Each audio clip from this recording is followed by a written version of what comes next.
Okay, so I'm going to start with a little introduction. Um,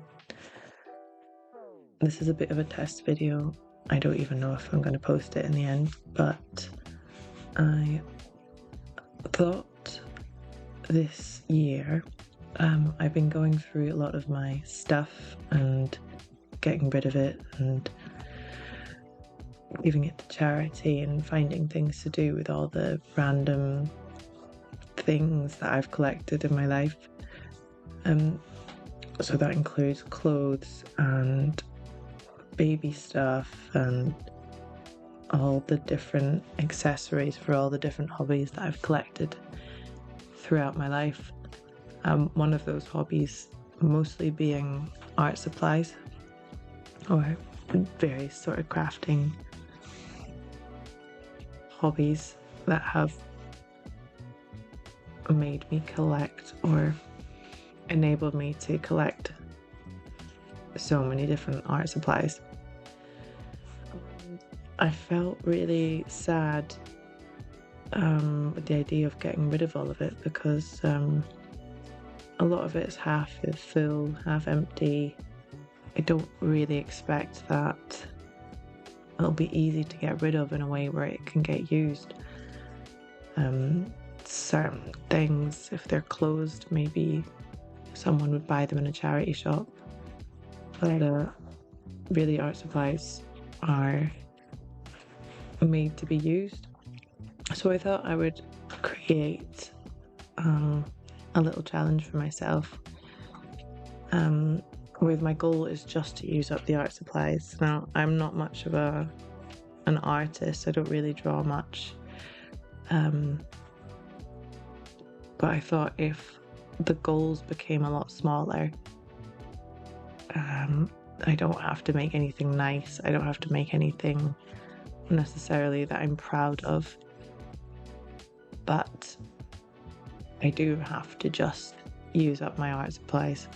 And if that means then filling in an entire page in just one colour, then I've still sort of achieved my goal. So yeah, in addition to that,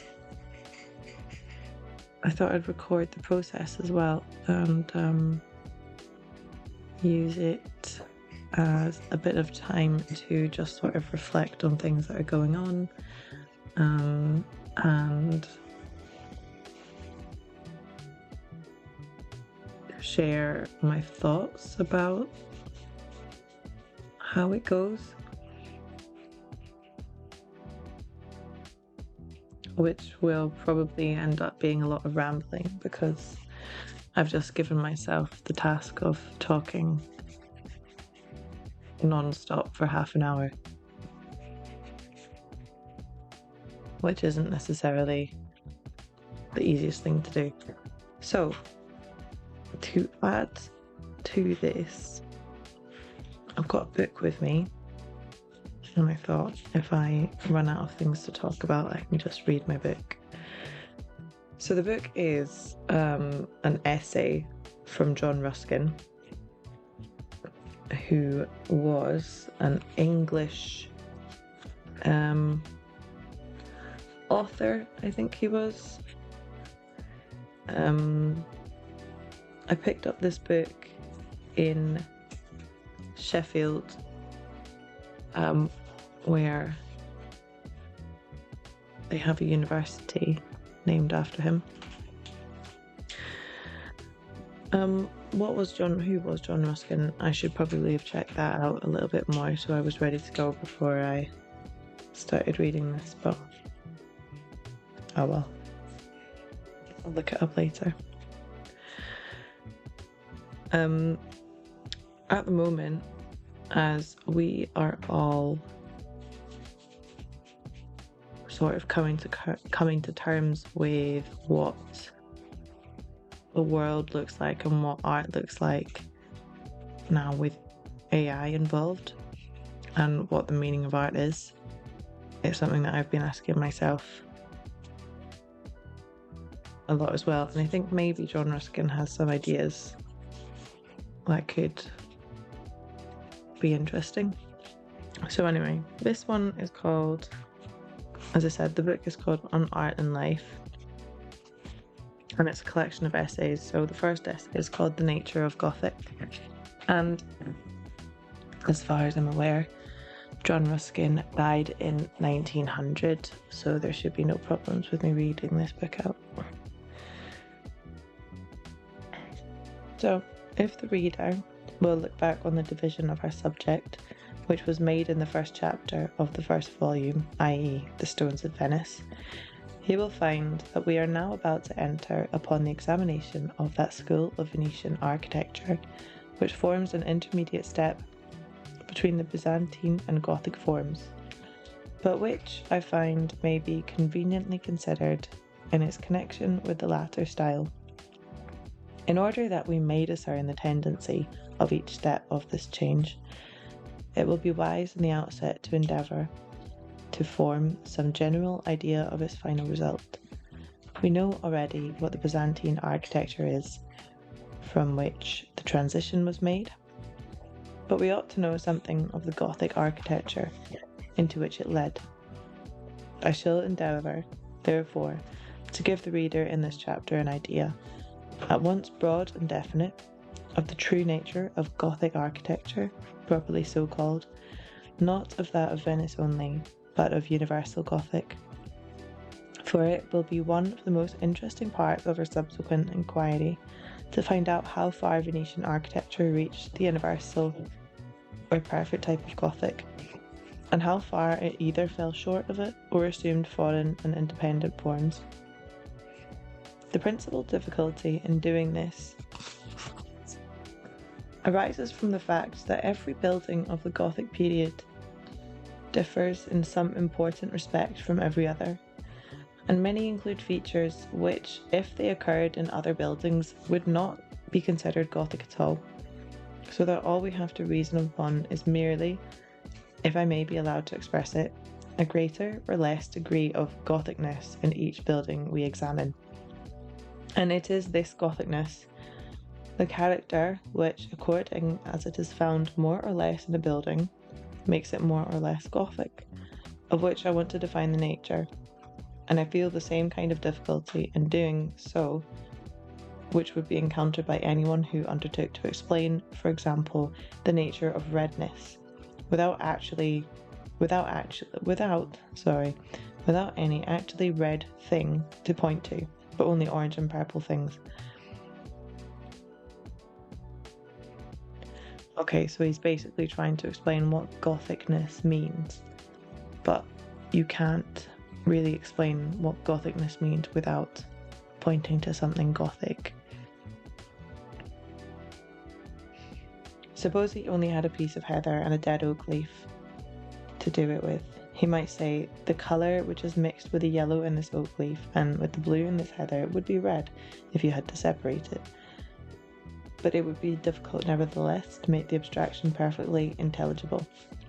And it is so in a far greater degree to make the abstraction of the Gothic character intelligible, because that character itself is made up of many mingled ideas, and can only consist in their union.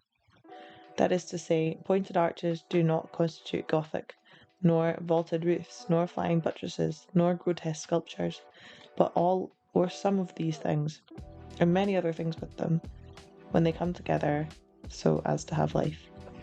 Observe also that, in the definition proposed, I shall only endeavour to analyse the idea which I suppose already to exist in the reader's mind. We all have some notion, most of us a very determined one, of the meaning of the term Gothic, but I know that many persons have this idea in their minds without being able to define it. That is to say, understanding generally that Westminster Abbey is Gothic and St Paul's is not, that Strasbourg Cathedral is Gothic and St Peter's is not. They have nevertheless no clear notion of what it is that they recognise in the one or miss in the other, such as would enable them to say how far the work at Westminster or Strasbourg is good and pure of its kind, still less to say of any nondescript building, like St James's Palace or Windsor Castle. how much right Gothic element there is in it and how much wanting. And I believe this inquiry to be a pleasant and profitable one, and that there will be found something more than usually interesting in tracing out this grey, shadowy, many-pinnacled image of the Gothic spirit within us, and discerning what fellowship there is between it and our northern hearts. And if, at any point of the inquiry, I should interfere with any of the reader's previously formed conceptions, and use the term Gothic in any sense which he would not willingly attach to it, I do not ask him to accept, but only to examine and understand my interpretation as necessary to the intelligibility of what follows in the rest of the work. We have, then, the Gothic character submitted to our analysis, just as the rough mineral is submitted to that of the chemist, entangled with many other foreign substances, itself perhaps in no place pure, wherever to be obtained or seen in purity for more than an instant, but nevertheless a thing of definite and separate nature, however inextricable or confused in appearance. Now observe, the chemist defines his mineral by two separate kinds of character, one external, its crystalline form, hardness, luster, etc., the other internal, the proportions and nature of its constituent atoms. Exactly in the same manner, we shall find that Gothic architecture has external forms and internal elements. Its elements are certain mental tendencies of the builders, legibly expressed in it as fancifulness, love of variety, love of richness, and such others. Its external forms are pointed arches, vaulted roofs, etc. And unless both the elements and the forms are there, we have no right to call the style Gothic. It is not enough that it has the form, if it has not also the power and life. It is not enough that it has the power, if it does not have the form. We must therefore inquire into each of these characters successively, and determine first what is the mental expression, and secondly what the material form of Gothic architecture properly so called. First, mental power of expression. What characters we have to discover did the Gothic builders love, or instinctively express in their work as distinguished from all other builders? Okay, I'm going to take a pause in the book and maybe talk a little bit about what I'm drawing. So, it's about this moment when I've realised that it takes a long time to finish a pencil. And for some reason, I have 24 HB pencils. Actually, I know why I have them. I got them as a gift from my cousin. A Christmas present a few years ago. And it's just been sitting in my drawer for a while.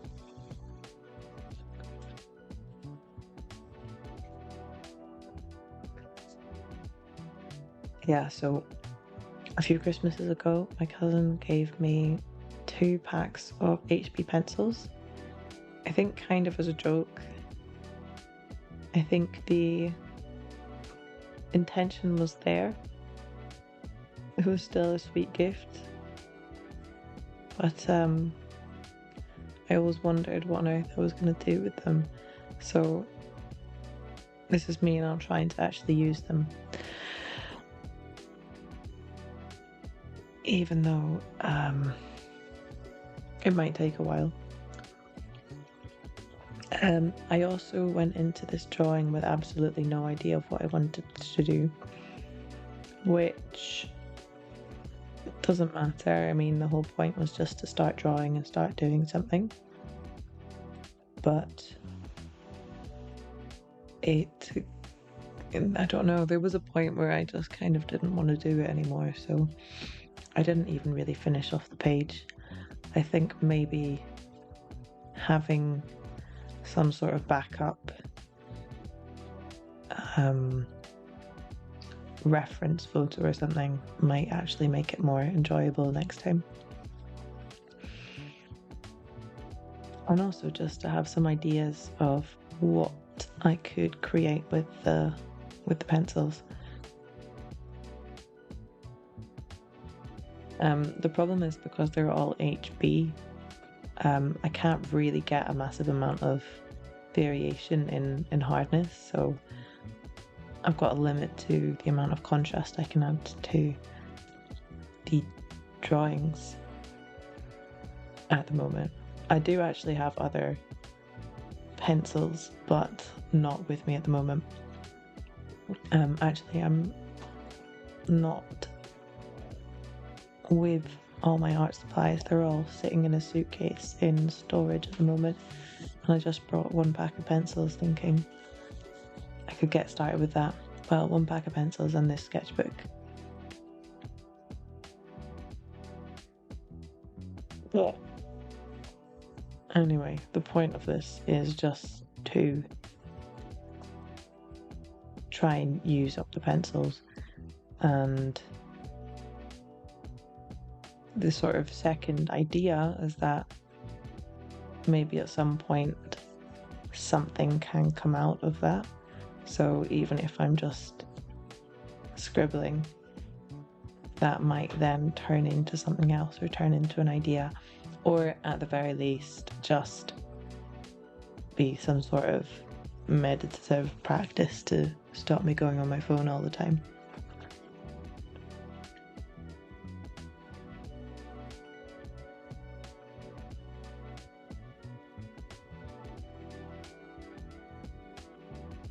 So maybe I'll just read some more of the book.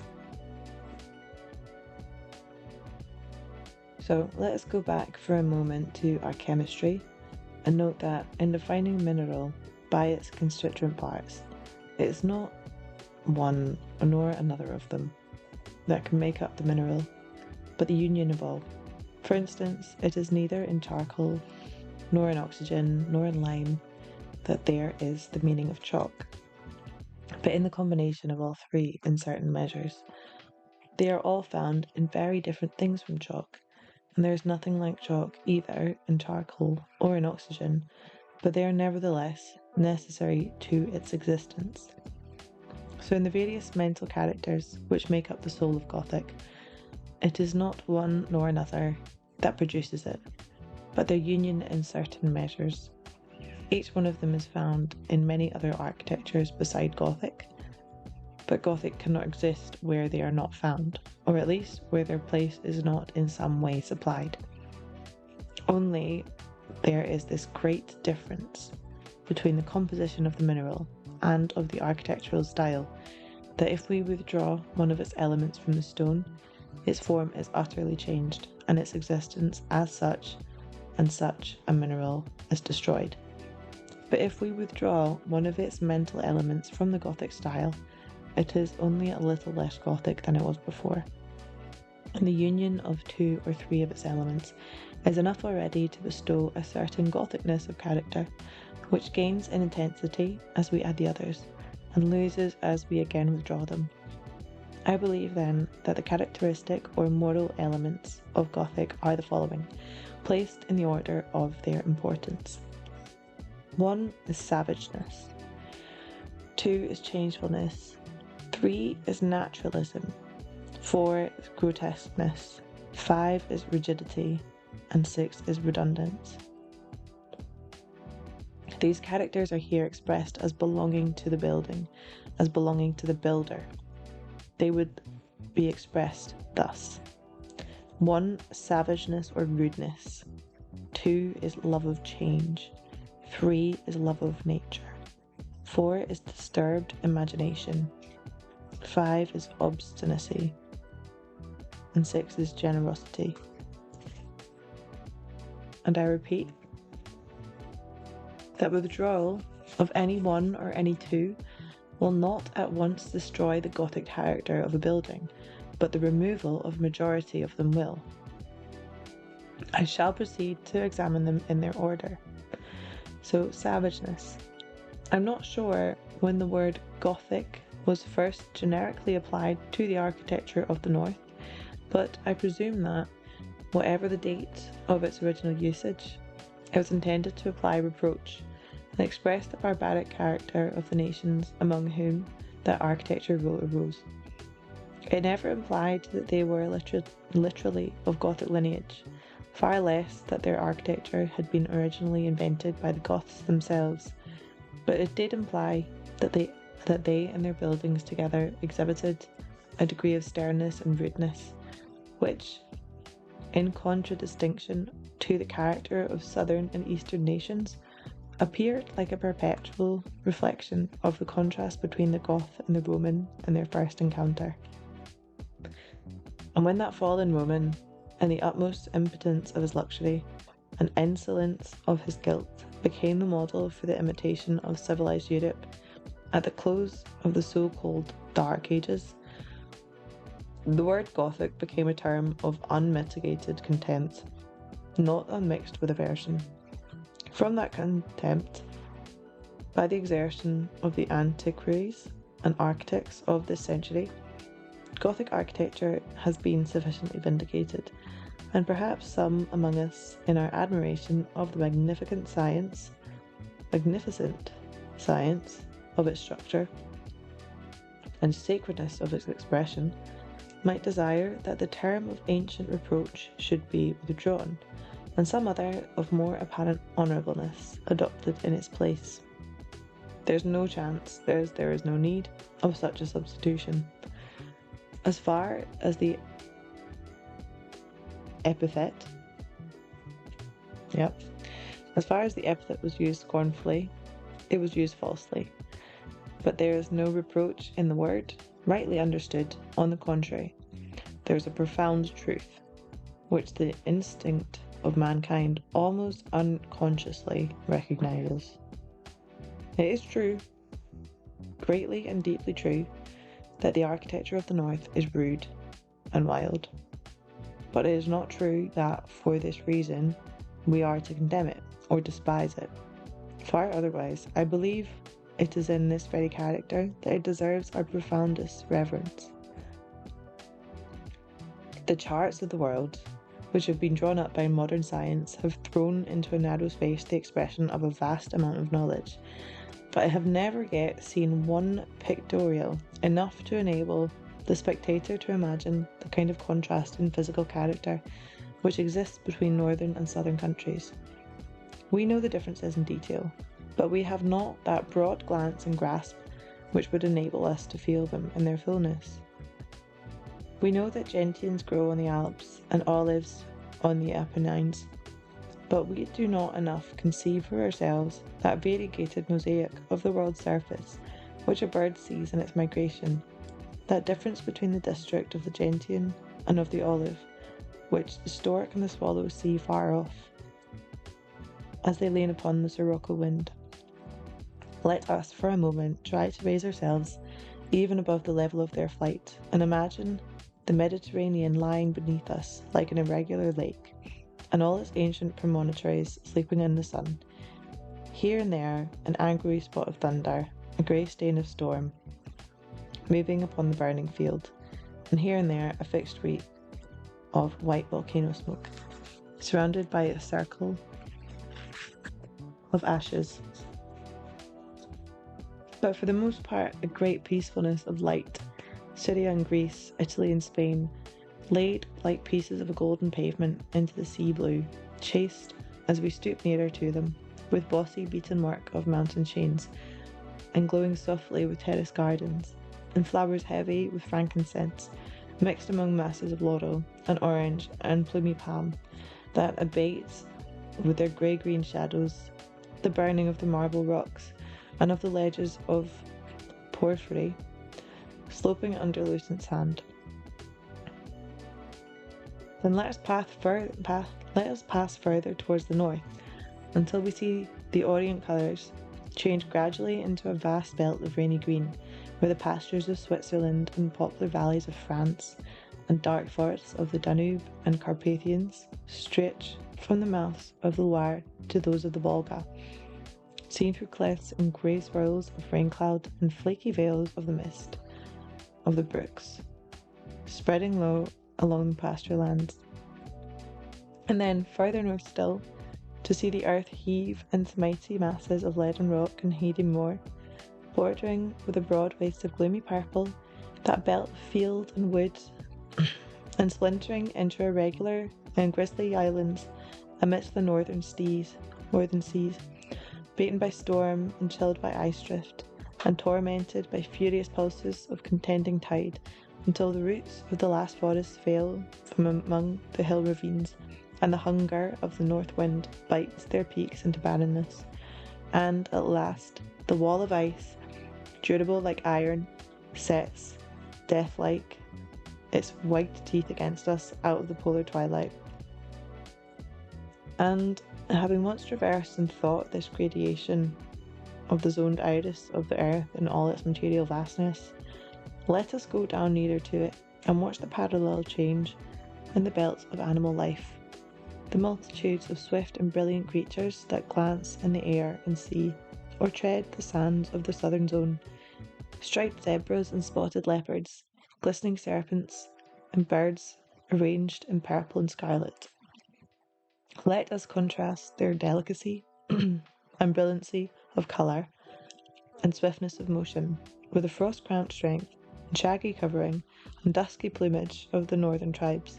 Contrast the Arabian horse with the Shetland, the tiger and leopard with the wolf and bear, the antelope with the elk, the bird of paradise with the osprey, and then submissively acknowledging the great laws by which the earth and all that it bears are ruled throughout their being. Let us not condemn, but rejoice in the expression by man of his own rest in the statutes of the land that gave him birth.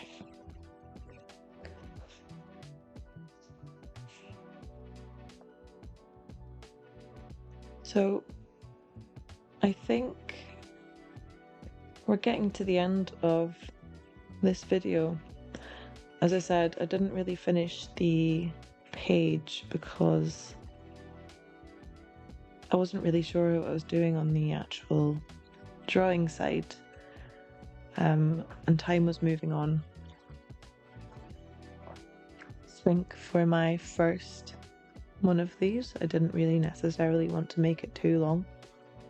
I think probably half an hour's already a bit too long, especially since I need to be talking throughout the whole thing as well. But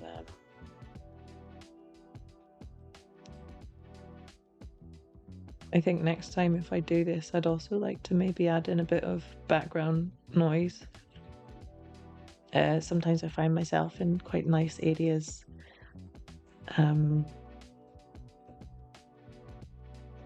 in the countryside in various countries, with the wind and the rain and birds, insects and things like that. So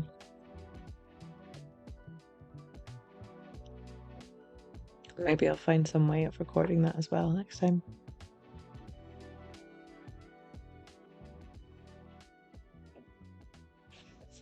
For now, I think I'm gonna call this done.